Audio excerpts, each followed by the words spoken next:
I don't like it right now because everything is too expensive. A new study suggests tipping fatigue is real, with 67% of Canadians saying they've had enough. Much of that frustration comes from being asked to tip in more and more places, from fast food counters to cafes to convenience stores and even self-serve kiosks. Nevertheless, food policy expert Sylvain Charlebois is rather surprised by these results. Honestly, I'm having a hard time believing it because the tipping culture in Canada is pretty strong. People enjoy having the power and authority to judge someone's performance as a waiter or waitress in a restaurant setting. In my country, we tip only when we feel that the service deserves it. Here, it's like you must tip regardless of whether the service was lousy or whether it was good.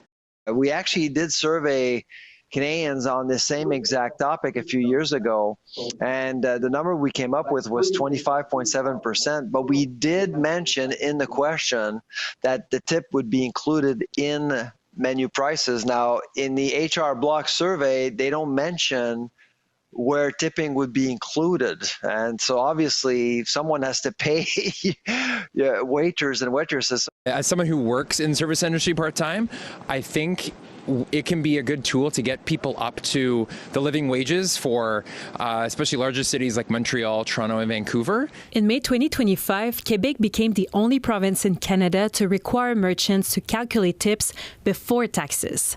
Meanwhile, survey commissioned by H&R Block found 2/3 of Canadians are increasingly opting for no tip on payment terminals.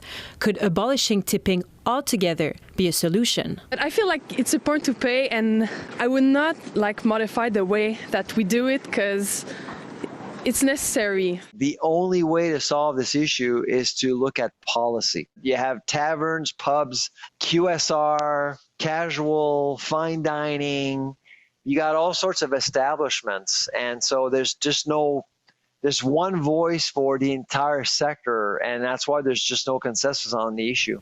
In 2025, a similar H&R Block survey revealed that 88% of Canadians felt that tipping culture had become a way for employers to pay their staff less. My belief is that if we are to see the end of tipping in Canada, not just in Quebec, but in Canada, I would argue that it would actually make the hospitality and food service industry a more attractive sector for people looking for a career and not just for a job over 2-3 years. Joanie Bouffard, City News, Montreal.